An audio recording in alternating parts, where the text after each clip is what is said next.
The door swung open without a knock, and there I was, standing in the middle of the hotel room, completely naked, fresh out of the shower. My heart slammed against my ribs as the room service guy froze in the doorway, tray in hand, his eyes widening in shock before he quickly averted them. "Oh God, I'm so sorry, sir," he stammered, but it was too late.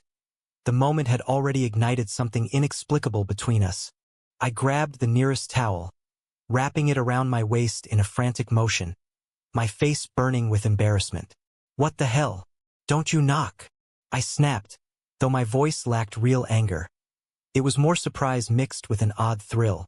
He was young, probably mid-20s like me, with dark hair tousled under his uniform cap and eyes that held a mix of apology and something else. Curiosity, maybe? His name tag read Javier, and he set the tray down on the table with shaky hands. "I did knock, sir. Twice. But the TV was on loud, I think." He glanced at the screen where some mindless sitcom blared. I hadn't heard a thing over the noise and my own thoughts racing from a long day at the conference. Javier straightened up, his posture rigid like he was bracing for a complaint. "I'll comp the meal or something. Just, please don't report this." I sighed, rubbing my temple. "It's fine. Mistakes happen." But as he turned to leave, I noticed the way his uniform hugged his frame, the subtle accent in his voice. Spanish, perhaps, and a tattoo peeking from his sleeve. Why was I noticing these things? I was straight out of a breakup with my girlfriend of 3 years, here in Chicago for a tech summit, trying to drown my sorrows in room service pasta. Yet, this awkward intrusion felt like the universe's twisted way of shaking me up. He paused at the door. "You sure? I feel awful." His eyes met mine briefly, and there was a genuine warmth there that made me pause. "Yeah, I'm sure. What's your story, Javier?" "Long shift." I don't know why I asked. Maybe to diffuse the tension. He chuckled softly. "Yeah, double today. Hotels packed with the conference crowd." "You one of them?" I nodded, and before I knew it, we were chatting. He was from a small town in Texas, moved to the city for better opportunities, working nights to pay for community college. Me? Alex Thompson, software engineer from Seattle, escaping a failed relationship and questioning everything. That night, after he left, I couldn't stop thinking about him.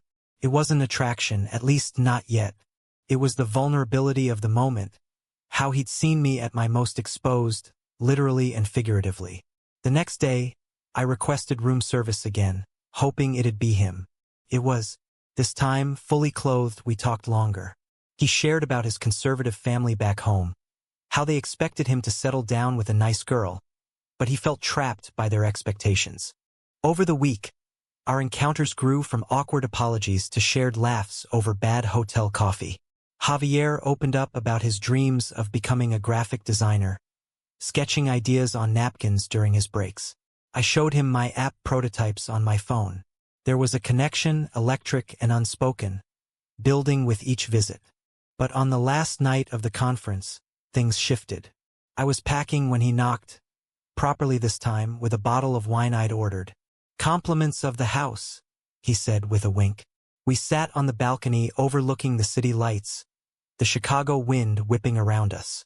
"You know, Alex, that first day, it was mortifying, but I'm glad it happened." His voice was low, vulnerable. I felt my pulse quicken. "Why's that?" He looked at me, really looked, and said, "Because it let me see the real you. No pretenses." In that moment, I leaned in, our lips brushing in a tentative kiss. It was my first with a man, and it felt right, terrifyingly so. Pulling back, reality crashed in. "Javier, I'm not sure what this is." He nodded, eyes searching mine. "Me neither. But it feels real." We talked until dawn, about fears, about society's judgments, about the risks. He came from a world where being gay could mean disownment. I from one where it was accepted but still carried whispers. As I checked out the next morning, we exchanged numbers, promising to stay in touch. Back in Seattle, the texts started innocently, memes, updates on his classes. But soon, they turned deeper, confessions of feelings we'd both suppressed. I realized I'd never felt this alive with my ex. Was this love? or just a rebound fueled by that naked mishap? Months passed, and Javier visited during a break. Seattle's rain-slicked streets became our backdrop for stolen moments. We walked hand in hand in progressive neighborhoods, but he tensed in public, glancing over his shoulder. "My family, they wouldn't understand," he'd say. I pushed gently. "You deserve to live your truth." Our first real fight came when I suggested he come out to them. "Easy for you to say, Alex. Your parents are liberal hippies. Mine? They'd cut me off." The argument escalated, voices raised in my apartment. "So what, we hide forever?" I shot back. He stormed out, but returned hours later, tears in his eyes. "I don't want to lose you." That reconciliation deepened us, but cracks formed. Social media buzzed with our subtle posts. Friends noticed, questioned. At work, colleagues whispered about my new phase. Javier faced worse. A coworker at the hotel outed him accidentally, leading to awkward shifts and veiled slurs. One night, over dinner, he confessed, "I applied to a design program in Seattle. If I get in." My heart soared. "Then come live with me." It was a leap, but we took it. He got accepted, quit his job, and moved in. Bliss followed, lazy Sundays, cooking fails, intimate talks. But reality intruded. His family visited unexpectedly. We scrambled to hide evidence of our relationship. Photos, his clothes in my closet. The dinner was tense. His mother eyed me suspiciously. "Who's this friend, Javier?" He faltered. "Just a roommate." The lie stung, but I understood. That night, alone, he cried, "I can't keep this up." The turning point came at a Pride event. I convinced him to go anonymous in the crowd, but a photo of us circulated online, tagged by a mutual friend. His sister saw it, confronted him. The call was brutal: shouts, tears, ultimatums. "Choose us or him." He chose me, but the cost was high. Disowned, he spiraled into depression, questioning if it was worth it. I supported him through therapy, job hunts, but doubts crept in. Was I pushing too hard? Society's pressures, workplace discrimination, family rejection, piled on. Yet, in quiet moments, our love shone. A weekend getaway to the coast, waves crashing as we walked barefoot, hands linked.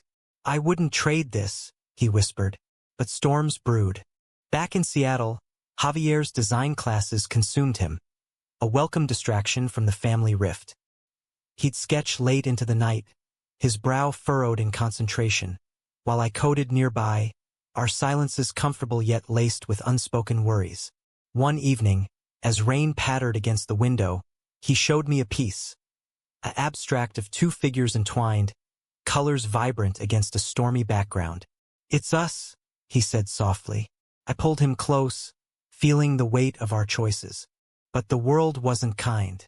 At his internship, a boss made offhand comments about "those types," making Javier shrink. He came home defeated.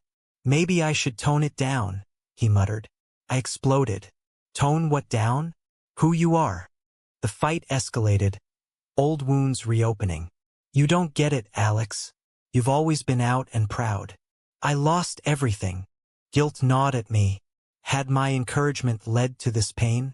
We made up, as always, with apologies and promises, but the tension lingered. Friends divided. Some cheered our story as inspirational. Others warned of the drama. "It's like a movie," one said, "but real life isn't scripted." Then came the controversy. Javier's art went viral on social media. A series inspired by our meeting, subtly depicting vulnerability and connection. Comments flooded. Supportive hearts, but also hate. Disgusting. Against nature. Trolls doxed us, sending threats. I wanted to fight back. Javier wanted to delete it all. "We can't hide," I argued. "That's what they want." But he was scared, rightfully so. One night, a brick shattered our window. A note attached, "Fags out." Police dismissed it as vandalism, but fear settled in. We installed cameras, changed routines, but the spark that started in that hotel room now felt like a fire threatening to consume us. Javier's mental health dipped. Therapy helped, but sessions uncovered deeper issues, internalized homophobia from his upbringing. Sometimes I wonder if they're right, he confessed one tearful night. My heart broke. No, Amor, we're right. I held him, vowing to protect our love. To escape, we planned a trip back to Chicago, the city of our beginning. Walking the streets, reminiscing, rekindled us. At the hotel where it started, we laughed about that naked encounter. Best mistake ever, he said, kissing me under the lobby chandelier. But drama followed. An old flame of mine, Sarah, my ex, reached out in town for work. We met for coffee, platonic, but Javier saw a photo online and jealousy flared. Is this why you pushed me out? So you could go back to straight life? Accusations flew, trust fracturing. I explained, but the seed of doubt grew. You've never been with a guy before me. What if it's a phase? His words cut deep. We separated for a week. He crashed with a friend, both miserable. Reconciliation came in a park, benches slick with dew. I love you, Javier. This isn't a phase. Strengthened, we faced the next blow. My promotion required relocation to New York. Come with me, I pleaded. But his program was in Seattle. The decision tore us. Long distance, or one sacrifices. Debates turned heated, logic clashing with emotion. He chose to stay, I to go. Tearful goodbyes at the airport, promises of visits. But distance amplified issues. Time zones, missed calls, suspicions. A month in, he admitted meeting someone at a bar. Nothing happened, but the confession shattered me. Why? I demanded over video. I was lonely. You left. Blame shifted, but truth was, our foundation cracked under societal weight. Friends took sides. Some blamed me for pushing change. Others him for not committing. Reunions were passionate but fraught. In New York, I thrived professionally but personally ached. Javier's art flourished, exhibitions drawing crowds. But he partied more, seeking validation. Rumors reached me, of flings, experimentation.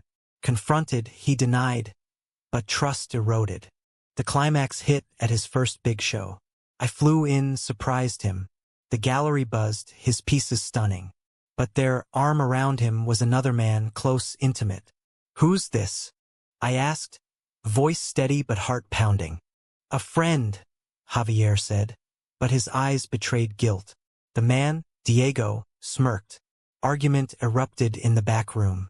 It's not what you think, but evidence mounted, texts, photos. Betrayal stung. After everything, the family lost, the threats. He broke down. I was scared. Of us failing. Diego. He's easy, no strings. Excuses poured, but I walked out, devastated. Days blurred in regret. Calls went unanswered. Then, a message. I messed up. Come back. But pride held me. Was this the end? Or a test? In the aftermath of the gallery fiasco, I holed up in my New York apartment. The city's relentless energy, a stark contrast to my inner turmoil. Javier's pleas filled my inbox. Apologies, explanations, vows to change. But the image of him with Diego haunted me, a vivid reminder of vulnerability's cost. I threw myself into work, coding late, avoiding friends' concerned calls. Weeks later, a package arrived. One of Javier's sketches, the one of us from early days, with a note.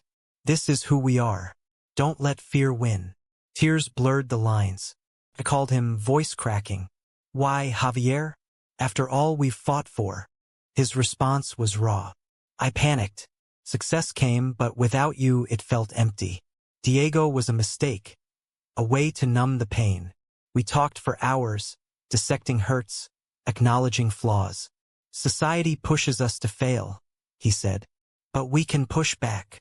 Tentatively, we rebuilt. I visited Seattle, cautious steps toward trust. Walks in the park, therapy together, couples counseling, unpacked layers. My insistence on openness clashed with his caution, but we compromised. No more secrets, we agreed. Life normalized, but controversy brewed anew. Javier's art series, now explicitly exploring gay identity and societal rejection, sparked backlash. Conservative groups protested his exhibits. calling it propaganda. Online, debates raged. Art as activism or overreach? Supporters rallied, but threats escalated. Emails, calls. One night, as we dined out, a stranger approached. "You two disgust me." Words turned to shoves. I stepped in, fists flying briefly before security intervened. Bruised egos and bodies, we retreated home. "Is this worth it?" Javier whispered, bandaging my hand. "Yes," I insisted, but doubt flickered. My family, supportive yet worried, urged caution. Love shouldn't be a battle. His, silent since the disownment, sent a letter via his sister. "We miss you, but can't accept this lifestyle." Heartbreak renewed. To counter, we volunteered at LGBTQ centers, mentoring youth facing similar struggles. Seeing their resilience inspired us. One kid, Marco, shared his coming-out horror. Javier connected deeply. "You're brave," he told him. It healed parts of him, but personal storms persisted. My job demanded more travel. Javier's career took off, tours pulling him away. Jealousy simmered. During a separation, I confided in a colleague, Ethan. Flirty banter, nothing more. Javier found out, mirroring his betrayal. "Hypocrite," he accused. The fight was epic, doors slamming, words weaponized. "Maybe we're toxic," I yelled. Silence followed, then reflection. We realized patterns. Fear driving sabotage. "We need space," he suggested. Heart heavy, I agreed. Months apart, I dated casually, women, men, exploring identity. Bisexuality dawned. My past with Sarah made sense now. Javier focused on art, channeling pain into masterpieces. Mutual friends reported his growth, my stagnation. Reconnection came unexpectedly at a mutual friend's wedding in Chicago. Full circle. We locked eyes across the room, tension electric. "You look good," he said later on the dance floor. We talked, laughed, reminisced. Sparks reignited. That night, in my hotel room, echoing our start, we confessed evolutions. "I've accepted myself fully," he said. "No more hiding." I shared my realizations. Kisses followed, tender, reaffirming. But morning brought reality. What now? Long distance again? Or uproot lives? Debates ensued, logical yet emotional. He had roots in Seattle, I in New York. Compromise. He'd relocate, we'd build together. Excitement mixed with apprehension. Moving day, boxes unpacked, felt like a fresh start. But old ghosts lingered. A family reunion invite for me included +1. But Javier hesitated. What if they judge? My parents welcomed him warmly, but subtle questions probed. Is this permanent? Society's microscope intensified. Javier's fame brought media attention. Interviews probing our scandalous meeting. Tabloids twisted. Naked encounter leads to gay drama. We laughed publicly, but privately it wore us. Pivotal moment. Javier's mother called. "I saw your art." Powerful. Tentative olive branch. Tears flowed as they talked. Bridges mending slowly. "She wants to meet you," he beamed. Joy surged, but challenges remained. Workplace bias hit me. A client pulled out, citing personal values. Lawsuits loomed, but we fought, advocacy groups backing us. In quiet evenings, we reflected. That room service mishap, I mused. Fate, he smiled. Or just luck. Our love, battle-tested, felt unbreakable. Yet, as highs peaked, a low threatened. Javier's health scare, a routine check revealed stress-induced issues. Slow down, doctors advised. Blame shifted to our turbulent life. Is love supposed to hurt this much? Recovery forced Javier to pause his whirlwind career, a silver lining in disguise. We spent days in our New York loft, him sketching leisurely while I worked remotely, our rhythm syncing like never before. This is what I needed, he admitted one afternoon, sunlight streaming through windows. Us without the chaos. I nodded, kissing his forehead, grateful for the forced calm. But peace was fleeting. The media frenzy from our story evolved into a book deal offer, for me to write our memoir. It could help others, the agent pitched. Javier was wary. Our life as entertainment? It's invasive. Debates heated. Exposure versus privacy. I pushed for it, seeing potential impact. He feared exploitation. Compromise. We'd co-author. Writing unearthed buried emotions. His family rejection. My identity shifts. Chapters flowed, raw and honest. Publishers loved the drama. Naked mishap, betrayals, triumphs. But drafts sparked arguments. You make me sound weak, he complained. You were vulnerable, that's strength. The process tested us, but bonded deeper. Launch approached, nerves high. Previews leaked, stirring controversy. Conservatives decried it as promoting deviance. LGBTQ advocates praised authenticity. Social media exploded. Naked truth trending. Memes of our meeting circulating. At the book signing, crowds thronged. A young man approached, teary.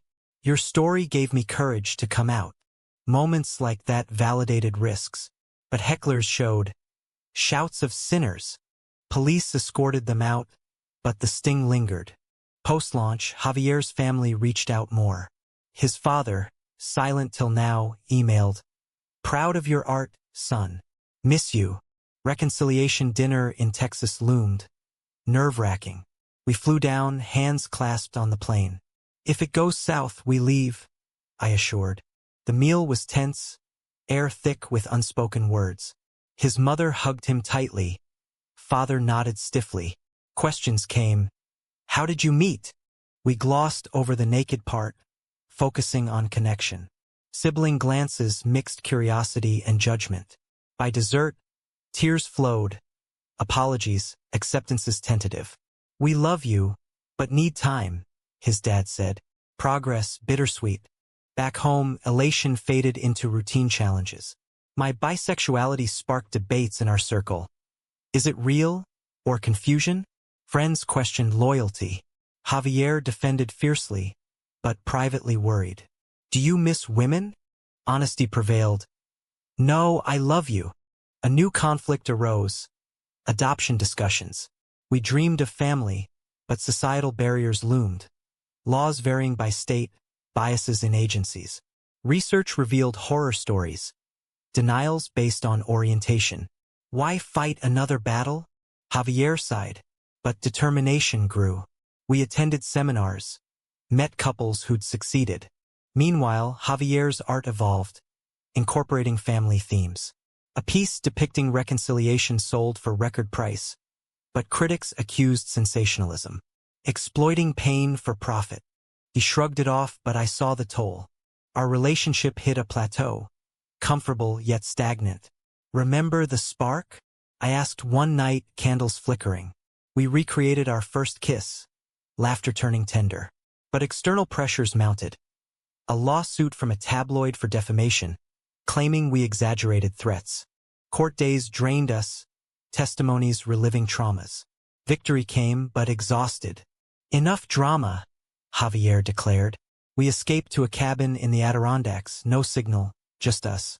Hikes, fireside talks rekindled passion. Let's focus on joy, we vowed. Returning, opportunities arose. Javier invited to teach workshops. Me offered a dream project in Europe. Short term, I said, but it meant separation again. We've survived worse, he encouraged, but anxiety brewed. During my stint abroad, video calls sustained us. But loneliness crept. A colleague flirted.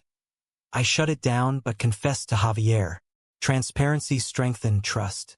His end, a student crush handled gracefully. Homecoming was euphoric. Airport embrace, tears of relief. Never again, I whispered.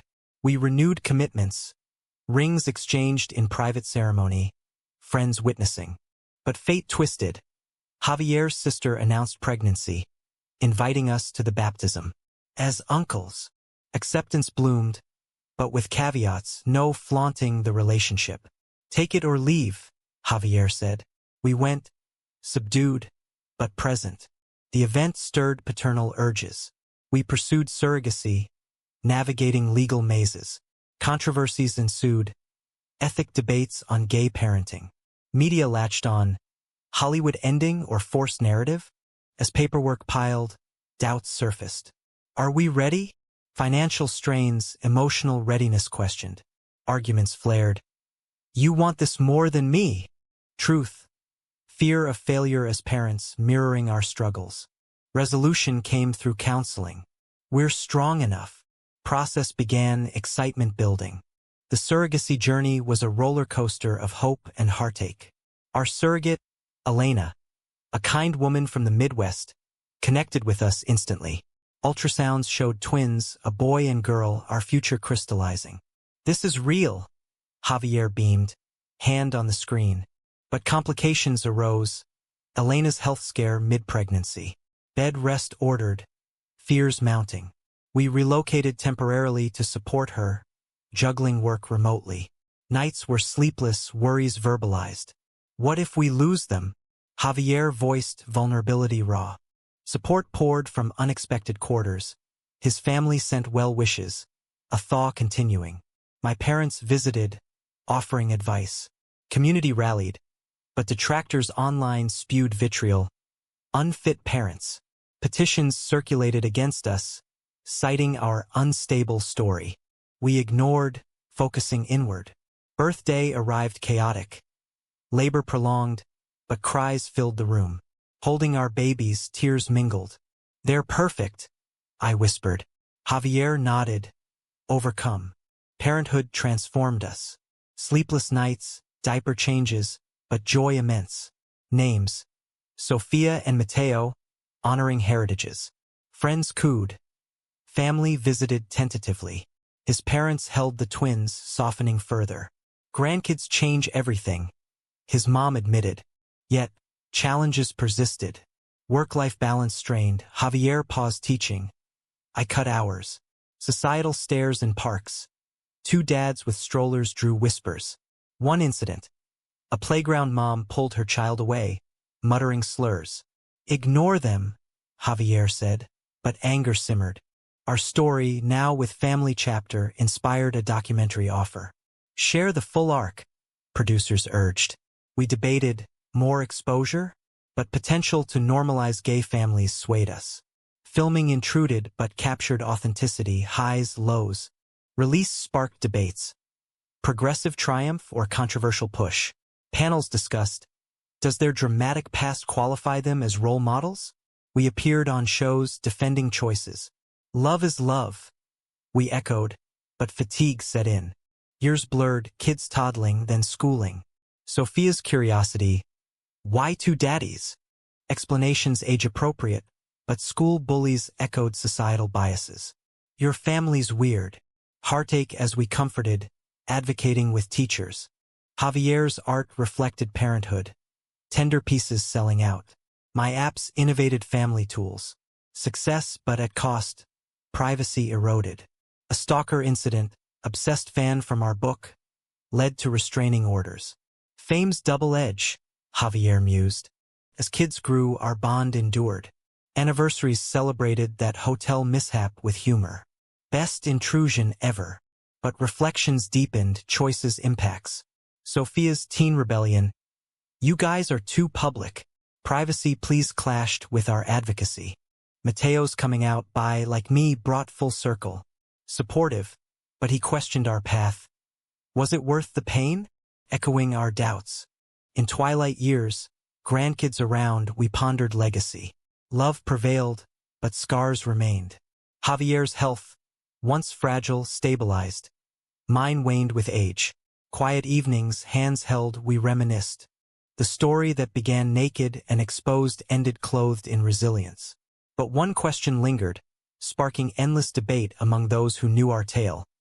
Was pursuing this love, despite societal rejections and personal sacrifices, ultimately the right choice?